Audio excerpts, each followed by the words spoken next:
इस जमाने के कुछ सबसे कठिन और सबसे ज़रूरी काम अक्सर इंजीनियर्स ही करते हैं। उनके बिना हमारी बिल्डिंग्स खंडर हो जाती हैं, हमारी ट्रेन समय पर न चलती हैं और हर टूटी बिगड़ी चीज़ को ढेर सारा टेप लगाकर बनाना पड़ता है। ये काम इतने पेचीदा होते हैं कि जाहिर है समय समय पर छुटपुट गलतियाँ होती रही होंगी, और जब ऐसी गलतियाँ होती हैं तो वे अक्सर बहुत ही गुदगुदाने वाली भी होती हैं। तो आइए एक नज़र डालते हैं इंजीनियर्स द्वारा की जाने वाली कुछ सबसे मज़ेदार गलतियों पर।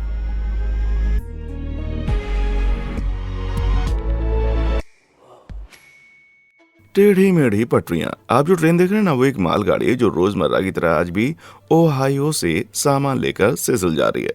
लेकिन दूसरी ट्रेन की तरह इस ट्रेन के चलने के लिए सपाट सीधी पटरियां नहीं, बल्कि ऐसी टेढ़ी मेढ़ी पटरियां हैं कि देखकर लगता है मानो रेल नहीं, किसी रोलर कोस्टर की पटरियां हैं।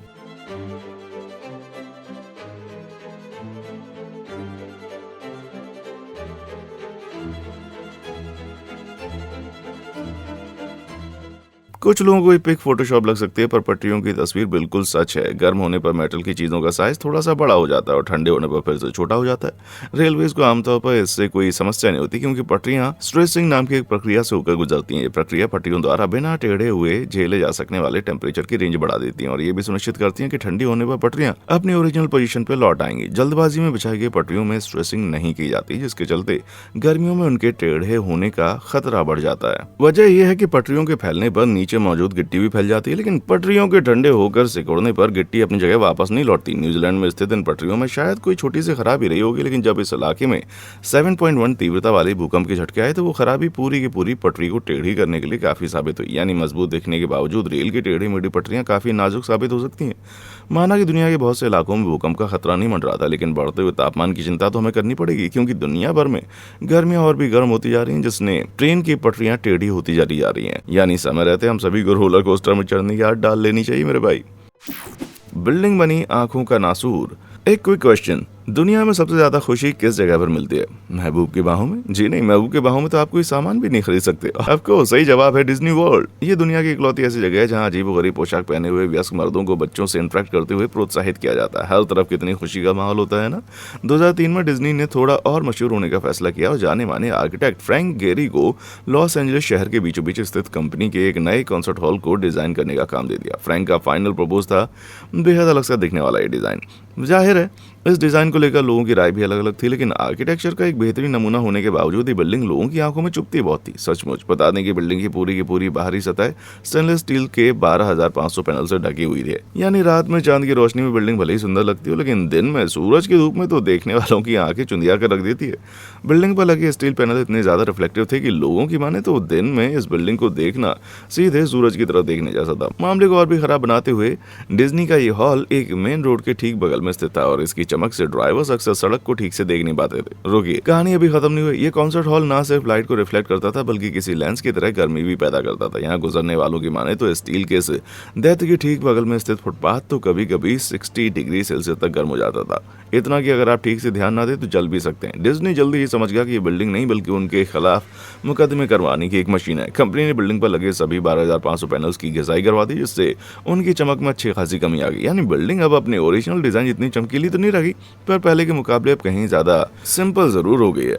वैसे अच्छा भी हुआ, क्योंकि 2012 में डिज्नी द्वारा स्टार वॉर फ्रेंचाइजी खरीदे जाने के बाद बिल्डिंग से उठती हुई धूप की चमक देखकर ऐसा लगता है मानो डिज्नी वाले इस कॉन्सर्ट हॉल के जरिए डेथ स्टार को श्रद्धांजलि दे रहे हैं। कदम संभाल के।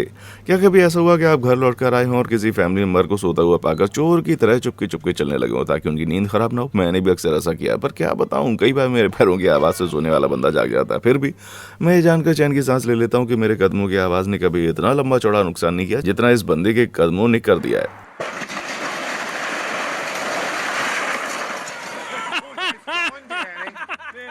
पोलिंग न्यूयॉर्क में रहने वाले डैनियल जॉनसन और उनके भाई सर्दियों के मौसम में खूबसूरत जंगल के सैर पर निकले थे, जब उन्हें बर्फ से ढका हुआ पुराना घर नजर आया। अफसोस की मकान की बुनियाद सिर्फ बर्फ का बोझ सहन करने के लिहाज से काफी पुरानी हो गई थी, इसलिए डैनियल के कदमों को हल्का सा झटका पूरे के पूरे स्ट्रक्चर को नेस्तनाबूद करने के लिए काफी साबित हुआ। अच्छी बात तो यह है कि वे मकान के अंदर नहीं थे, वरना उन्हें पता चल जाता कि इतनी ढेर सारी बर्फ का बोझ ढोना कितना मुश्किल है। लेकिन एक चीज है जो कि जरा भी मुश्किल नहीं है, और वो है नीचे मौजूद लाइक और सब्सक्राइब बटन। देखिए ना, दोनों बटन का डिजाइन कितना प्यारा है। हमारी अगली इंजीनियरिंग बिल्डिंग से बिल्कुल अलग है।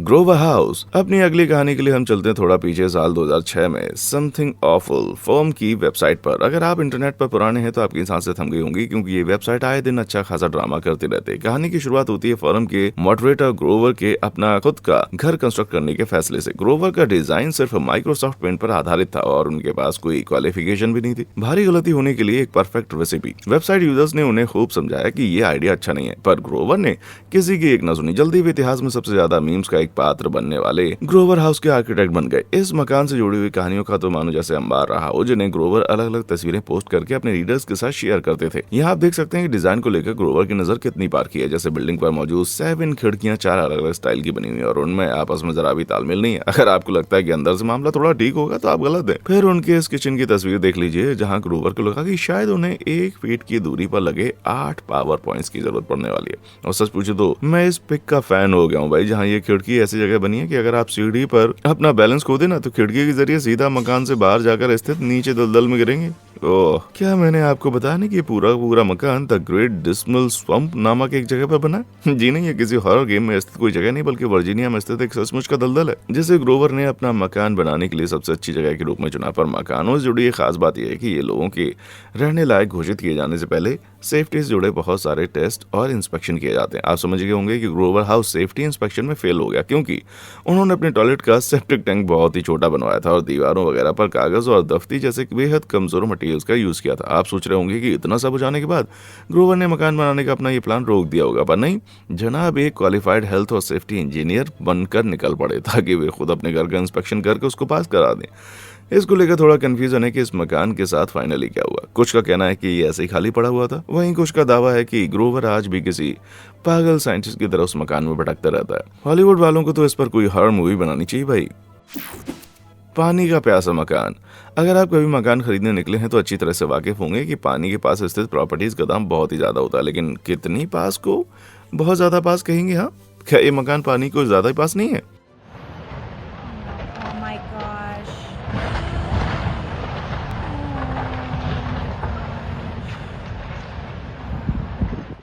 मैं तो समझता था कि अकेला मैं ही अच्छा तैराक हूँ। ये मकान वायोमिंग के येलोस्टोन नेशनल पार्क से होकर बहने वाली एक नदी के किनारे स्थित था और बाढ़ आने पर ये नदी में गिर गया और तेज धारा उसको बहा कर ले गई। शुक्र है किसी को कोई भी चोट नहीं आई, क्योंकि मकान के पानी में गिरने से काफी पहले ही घर वाले उसे खाली कर चुके थे। देखने में नजारा भले ही हैरत अंगेज लगता हो, पर इस तरह की घटनाएं बहुत ही आम है। खासकर सीधी खड़ी दीवार जैसे किनारों वाले किसी तट पर बने हुए मकानों के साथ तो आए दिन ऐसा ही होता रहता है। ऐसा इसलिए क्योंकि इस तरह के तटों पर मिट्टी की कटाई की रफ्तार बाकी जगहों के मुकाबले ज्यादा होती है। मतलब यह हुआ कि अगर इलाके का मौसम अक्सर खराब रहता है तो आज नहीं तो कल आपकी महंगी वाटर फ्रंट प्रॉपर्टी को पलक झपकते ही जलमग्न प्रॉपर्टी में तब्दील होने से कोई नहीं रोक पाएगा। यह ऐसा भी हो सकता है कि उस मकान को बहुत ज्यादा प्यास लग रही हो।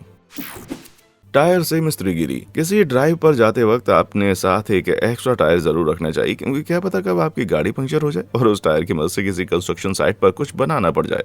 तो ऐसी सिचुएशन के लिए आपको एक एक्स्ट्रा टायर के साथ हमेशा रेडी रहना चाहिए। हर टायर वहां पर आखिर पहुंचा कैसे? आपको लग रहा होगा शायद ये मिस्त्री भांग खाकर काम कर रहे थे जो टायर की दीवार में चिनाई कर डाली, पर ऐसा जानबूझकर किया गया। असल में मेहराब बनाते वक्त ईंटों को सपोर्ट देने और मेहराब का शेप एकदम परफेक्ट गोल रखने के लिए टायर का सहारा लिया जाता है, लेकिन चिनाई सूखने पर वहां से हटा दिया जाता है। लेकिन मेहराब का साइज बहुत छोटा है, जिसे देखकर मैं अंदाजा लगा रहा हूँ कि शायद ये लोग कोई मकबरा या मजार वगैरह बना रहे हैं, जहाँ छोटे मेहराब का खूब इस्तेमाल होता है। लेकिन ये टायर वाली टेक्निक सिर्फ मकबरे बनाने तक ही सीमित नहीं है। यहाँ हम देख सकते हैं कि इथियोपिया में सिविल इंजीनियरिंग के कुछ स्टूडेंट्स को स्थानीय कचरे की मदद से मेहराब वाला एक पुल बनाने का टास्क दिया गया। यहाँ भी पुराने से टायर को एक मजबूत देश की तरह इस्तेमाल किया गया। ये आर्ट डेको नहीं बल्कि आर्क डेको है मेरे भाई। फिसलन वाला पुल। वेनिस एक ऐतिहासिक शहर है जो इतिहास, संस्कृति, नहरों और नहरों पर लगने वाली चोटों से भरपूर है। लास्ट वाला सुनकर चौंके? जी हाँ, ट्रैवल एजेंसीज वाले उसके बारे में ज्यादा नहीं बताते। शहर की शानदार ग्रैंड कैनाल 2 मील से भी ज्यादा लंबी है और एक शहर पर तो 225 फीट से भी ज्यादा चौड़ी। इसके बावजूद साल 2000 के दशक के मध्य तक इस चौड़ी नहर पर महज 3 पुल हुआ करते थे, जिससे अक्सर भारी जाम जैसी स्थिति बन जाती थी। क्योंकि साल 2008 में शहर ने मशहूर आर्किटेक्ट सेंटियागो कैलाट्रावा का ग्रैंड चैनल पर एक चौथा पुल डिजाइन करने का काम दिया। कैलाट्रावा इससे पहले स्वीडन की टर्निंग टॉर्सो टावर को और स्पेन की ऑडिटोरियो डे टेनेरिफे जैसी मशहूर बिल्डिंग बना चुके थे। सो वेनिस वाले भी अपने शहर के लिए एक शानदार पुल की उम्मीद कर रहे थे, पर आर्किटेक्ट की मेहनत का नतीजा पोंटे डेला या द कॉन्स्टिट्यूशन ब्रिज के रूप में सामने आया। सिंपल, सुंदर और थोड़ा हटके। शहर के लोगों को पुल का शानदार घुमाव, डिजाइन और ट्रांसपेरेंट नेचर बहुत ही ज्यादा पसंद आया, लेकिन समस्या ये थी जिसको वेनिस के ये बाशिंदे अभी भांप नहीं पा रहे थे। पुल को पूरी तरह ट्रांसपेरेंट बनाने के लिए कैलाट्रावा का ये पुल ज्यादातर शीशे का ही बना हुआ था। ठीक है, पर दिक्कत क्या है, दरअसल वेनिस में हर साल करीब 32 इंच बारिश होती है, जो सभी महीनों में लगभग एक समान फैली रहती है, और कहते हैं कि भीगा हुआ कांच बेहद फिसलन भरा होता है। इस वजह से साल के किसी भी महीने में पुल को पार करना थोड़ा कठिन होता है, लेकिन सर्दियों में तो ये एकदम अलग है और कहीं की असंभव सा काम था। सर्दियों में पुल कोहरे से तो ढक ही जाता है, साथ ही ठंड में गिरने वाली बारिश कांच पर बर्फ के रूप में जमकर पुल को बहुत ज्यादा फिसलन भरा बना देती। जल्दी ये पुल टूरिस्ट और शहर के निवासियों के बीच बहुत ही बदनाम हो गया, क्योंकि जब देखो कोई ना कोई इसे पार करते हुए गिर जाता था। और तो और इस पुल पर व्हील चेयर के लिए रैंप भी नहीं बना था, यानी अगर आप विकलांग हैं तो बस ईश्वर से दुआ कीजिए कि आपकी चेयर को धक्का देने वाले के लिए उसके कदम एकदम मजबूती से बने रहे। हम जितना मन चाहे कैलाट्रावा का मजाक बना ले, पर उन्होंने ऐसी गलती आखिर क्यों की? बता दें कि वो ठीक ऐसी गलती एक बार और कर चुके हैं, जब उन्होंने बिलबाओ में ज़ुबी ज़ुरी नाम का कांच एक बेहद फिसलन भरा पुल बनाया था, और अंत में वेनिस प्रशासन के पास पुल की खूबसूरत सीढ़ियों को पत्थर के पैनल से ढकने के अलावा कोई रास्ता नहीं बचा, जिससे पुल का लुक तो जरूर बिगड़ा, पर यूजर्स की सेफ्टी के लिहाज से काफी बेहतर हो चुका था। उम्मीद है कि कैलाट्रावा ऐसे घातक पुल अब किसी और शहर में नहीं बनाएंगे। अस्पताल ले जाने वाली सीढ़ियां बेहद साधारण सी होने के बावजूद सीढ़ियां एक बहुत ही महत्वपूर्ण आविष्कार हैं, जो कि संपूर्ण मानव जाति के विकास के लिए बहुत ही जरूरी कदम था। दुनिया की सबसे पुरानी बस्ती गोबेकली टेपे से भी 12,500 साल पुरानी सीढ़ियों के अवशेष प्राप्त हुए हैं, लेकिन जब सीढ़ियां इतनी जरूरी होती हैं तो कोई उन्हें बनाने में इतनी बुरी तरह से गलती कैसे कर सकता है, खासकर तब जब आज हमारे पास 12,500 साल का लंबा एक्सपीरियंस इकट्ठा हो चुका है। इस तरह की टेढ़ी मेढ़ी सीढ़ियों के लिए ज्यादातर बुरी प्लानिंग ही जिम्मेदार होती है। सीढ़ियां बनाते वक्त जब जगह की कमी पड़ती है तो उस तंग जगह में मनचाही ऊंचाई तक पहुंचने वाली सीढ़ी बनाने का एकमात्र जरिया होता है कि सीढ़ी के स्टेप्स को आड़ा तिरछा करके बनाया जाए। कम से कम ग्रेबिएला गस्टेशन द्वारा बनाई गई इन सीढ़ियों के साथ तो ऐसा ही हुआ था, जिनका साल 2006 में जमकर मीम बनाया गया। ग्रेबिएला की माने तो उन्हें इन सीढ़ियों से कोई दिक्कत नहीं थी, और सीधी खड़े होने के कारण उस पर चढ़ना उतरना उन्हें रोमांचकारी भी लगता है। ठीक है भाई, कभी कभी जो साधन उपलब्ध हो उसी से काम चलाना पड़ता है। गैब्रिएला जैसे मामले तो समझे जा सकते हैं, पर अब इस तरह की सीढ़ियों के बारे में क्या कहेंगे भाई? एक जोड़ी आंखों वाला कोई भी बंदा बता सकता था कि इस सीढ़ी में कुछ भारी गड़बड़ हो गई, जिसके चलते मुझे लगता है कि शायद ऐसा जानबूझकर किया गया हो। ठेकेदार आदेशों का पालन अक्सर कैसे करते हैं कि वो आपको बता भी नहीं सकते, काटते चले जाते हैं, लेकिन आपको परेशान करने के लिए कुछ ऐसा कर देते हैं कि क्या बताएं यार। हो सकता है ठेकेदार का पैसा टाइम पर नहीं दिया जा रहा हो और उसने सबक सिखाने के लिए ठान ली हो। क्या बॉस, आपको पसंद नहीं आया? पर हमने तो एकदम वैसी सीढ़ियां बनाई है जैसे कि इस नक्शे में बनी है। दिक्कत क्या है? स्टेडियम में अनोखी कुर्सी। हम सभी के साथ कभी ना कभी ऐसा जरूर हुआ होगा कि हम अपना पसंदीदा शो या गेम देखने गए हों, लेकिन अफसोस कि हमारी सीट के ठीक आगे किसी लंबे चौड़े दानव जैसे इंसान के बैठ जाने के कारण हम कुछ नहीं देख पा रहे। माना कि यह गलत है, पर स्टेडियम में और कुछ नहीं हो सकता है। स्टेडियम वाले ये जरूर कर सकते हैं कि फ्रेंडवे पार्क स्टेडियम में लगी सीट जैसी सीट दोबारा किसी स्टेडियम में न लगाएं, जहां एक मोटा सा खंभा दर्शक को कुछ देखने ही नहीं देता। इसके मुकाबले किसी लंबे इंसान के पीछे वाली सीट पर बैठना है तो कुछ भी नहीं, ऐसे ही किसी एक कुर्सी यंग के स्टूडियो में लगी हुई है, जहां एक ऊंचा प्लेटफॉर्म मैदान का आधा नजारा ब्लॉक कर देता है। ये तो बड़ा भेदभाव है भाई।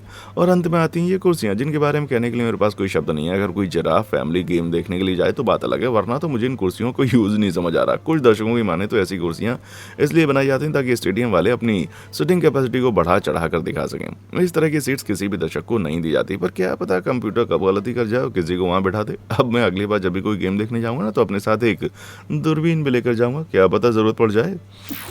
पावर सॉकेट से गिरता झरना। हम किसी घर की दीवारों में छिपे पाइप और इलेक्ट्रिकल वायर भी हमारे शरीर की हड्डियों और नसों की तरह होते हैं, जो कि ठीक से ख्याल न रखने पर खराब हो सकते हैं। अच्छे से समझने के लिए एफ वाला इलेक्ट्रिकल सॉकेट देख लीजिए, जिसमें से पता नहीं कहां से पानी निकल रहा है। ये आखिर कैसे हो रहा है भाई? बता दूं कि इस तरह के नज़ारे घरों में काफी आम बात है। किसी भी बिल्डिंग की दीवार में प्रेशराइज्ड पाइप छिपे होते हैं, जो कि पानी को आपकी बिल्डिंग के एक हिस्से से दूसरे हिस्से तक पहुंचाते हैं। कभी कभी ज्यादा पुराने हो जाने के कारण इन पाइप में दरार पैदा हो जाती है, जिससे पानी लीक होकर दीवारों में भरने लगता है। हैज और पावर प्लग दूसरे सुराखों से बाहर गिरते हुए अपने कमरे में एक झरना से बना देते हैं। ऐसा होने पर बिल्डिंग के वाटर सप्लाई का मेन वॉल्व बंद कर दीजिए भाई, और तुरंत किसी प्लम्बर को बुलवा लीजिए। और चाहे बोरियत से जान चली जाए, पर सॉकेट में अपना फोन चार्जिंग के लिए गलती से भी मत लगाइएगा, ठीक है?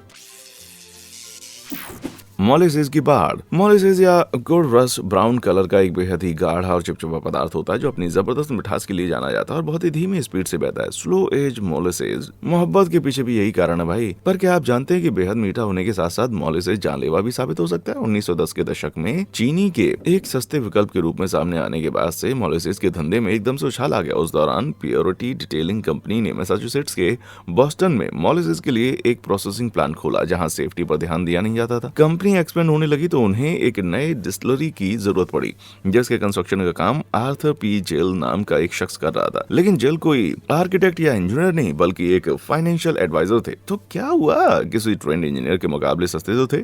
इसलिए हैरत की बात नहीं है कि जल्द ही प्लांट की मेन टैंक में एक दरार पैदा हो गई, जिसे आनंद फानन में ठीक कर दिया गया। लेकिन जब उस टैंक में और भी दरारें पड़ने लगी तो कंपनी के दिमाग में आइडिया आया कि क्यों ना टैंक को गाढ़े रंग से पेंट कर दिया जाए। जी हाँ, सचमुच उन्हें लगा कि अगर ये दरारें किसी को दिखेंगी नहीं तो उनसे कोई दिक्कत नहीं होने वाली। पर वे गलत थे। 15 जनवरी 1919 वाले दिन 50 फीट ऊंची ये टैंक आखिरकार फट गई, जिससे 20 लाख गैलन मोलेसिस सड़कों पर बहने लगी। कहते हैं मोलेसिस से उठने वाली लहर 55 फीट ऊंची थी और 35 मील प्रति घंटे की रफ्तार से चल रही थी। चूंकि ये टैंक हार्बर से महज 200 फीट दूर स्थित था, इसने वहां भी अच्छी खासी तबाही मचाई और 150 लोगों को घायल कर दिया। आप सोच रहे होंगे कि मोलेसिस जैसी सीधी सादी चीज भला इतना नुकसान कैसे कर सकती है। तो बता दें कि ये पानी के मुकाबले 40% ज्यादा घनी होती है, यानी इसमें चलना या तैरना बहुत ही ज्यादा मुश्किल होता है। एक तरह से कहा जाए तो पूरा शहर मोलेसिस की बाढ़ के तले दफन हो चुका था। साफ सफाई के काम में पूरे 300 लोगों ने हाथ बटाए, फिर भी काम पूरा होने में हफ्तों का समय लग गया। कंपनी ने झूठ बोला और शरारती तत्वों को घटना का जिम्मेदार ठहराना चाहा, लेकिन एक कोर्ट ने उन्हें दोषी करार देते हुए $3 लाख का हर्जाना भरने का आदेश दिया, जो कि आज के हिसाब से $51 लाख के बराबर होता है। तो मोलेसिस भले ही कितनी भी मीठी होती, पर इन लोगों के लिए सिर्फ कड़वी यादें लेकर आती होगी भाई। कगर पे पार्किंग। सोचिए कि आप एक बस ड्राइवर हो, अपने लिए एक नई नवेली चमचमाती हुई बस शोरूम से निकलवा कर ला रहे हैं। आप अपना काम शुरू करने के लिए बहुत ही उत्साहित हैं, लेकिन घर पहुंचने पर आपको पता चलता है गड़बड़ हो गई, बस आपके गैराज में नहीं समा रही। ऐसी हालत में आप क्या करेंगे? थोड़ी बड़ी पार्किंग परमिट के लिए अप्लाई करेंगे, गैराज बड़ा करेंगे या किसी बड़े घर में शिफ्ट हो जाएंगे? जवाब इनमें से कुछ भी नहीं। बस गैराज के पीछे वाली दीवार को तोड़िए और अपनी बस का पिछला हिस्सा बाहर हवा में लटकने दीजिए।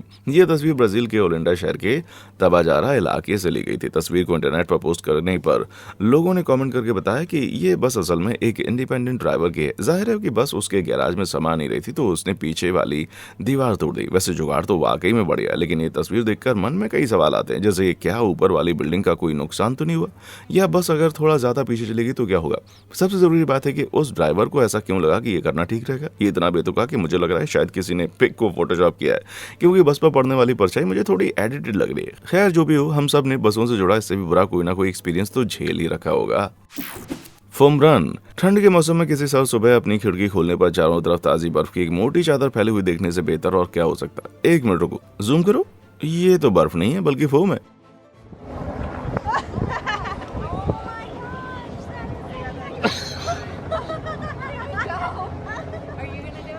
No.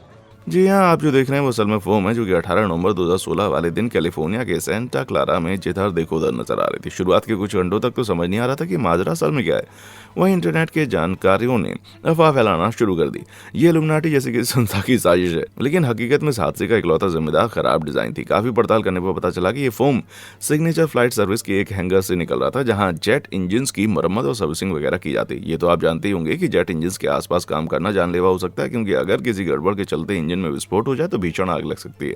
इसलिए कंपनी इस तरह की एक अलार्म सिस्टम का यूज करती है, जो कि आग की कोई भी घटना होने पर फोम पैदा कर देती है। ये फोम इस तरह डिजाइन किया गया कि तेजी से जमीन पर दूर दूर तक फैलकर एक मोटी सी चादर बना लेती है, जो कि आग के ज्यादा फैलने से पहले उसका दम घोंट देती है। ये फोम सोप आधारित मटेरियल से बनती है। एयरप्लेन्स की मेटल बॉडी को कोई भी नुकसान न पहुंचे, लेकिन जाहिर है कि कंपनी के अलार्म सिस्टम में कुछ गड़बड़ जरूर थी, क्योंकि ये बिना आग लगे ही चालू हो गया था। या शायद गड़बड़ी के चलते अलार्म ने यूं ही सोचा कि क्यों ना आज एक ऐसी मजेदार फोम पार्टी की जाए कि शहर दिखता रह जाए, और तो और एक बार अलार्म शुरू हो जाए तो फोम की इस गंगा को रोकने कोई तरीका नहीं था। ऐसा जानबूझकर किया गया ताकि किसी दुर्घटना के दौरान कोई शख्स गलती से फोम की सप्लाई न बंद कर दे। पर इस फीचर का नुकसान आप इस वीडियो में देख सकते हैं। आनंद फानंद में पुलिस को बुलाया गया, पर वे बेचारे भी फोम छाटने का इंतजार करने के अलावा और क्या ही कर सकते थे। ऊंची मात्रा में ये फोम हानिकारक हो सकता है, लेकिन शुक्र है कि कोई भी इसके कांटेक्ट में इतनी देर के लिए नहीं आया कि कोई दिक्कत हो जाए, जिसमें वो सरफिरा बाइकर भी शामिल है।